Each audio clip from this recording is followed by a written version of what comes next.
Hozir birinchilik chinamizdan keyin. Mana buradagi og'riqlarmi bo'ldi, xola? Yo'q. Ketdimi og'riqlar? Ketdi, Xudoga shukr, yaxshi.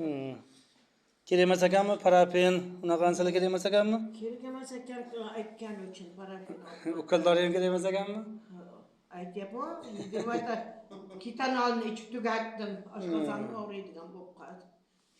Ukaldori kerak emas, mana qo'l, insonlar.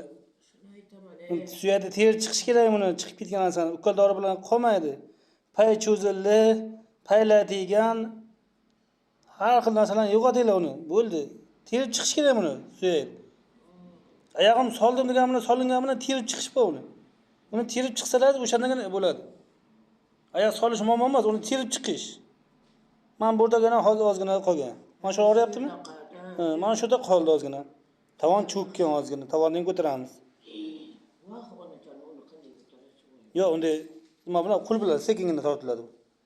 Mana. Mayli, deyman. Mayli. Mana Xudoga shukr nasib bo'lsa, zo'r mana. Mana 10-15 minutga mana shu nimasi qol. Qadi. 15-16 kundan beri qiynalib yurgan odam ayollar nima bo'lib qolgan mana. Kuydirib taylagan, parafen qo'ygan, sivit qo'ygan. Massaj oldim, qancha massaj oldim kuniga. Endi mana shu ishni qilgan odam o'zi bir ko'rib, ozgina vijdoni qiynalsa yaxshiroq chiqib.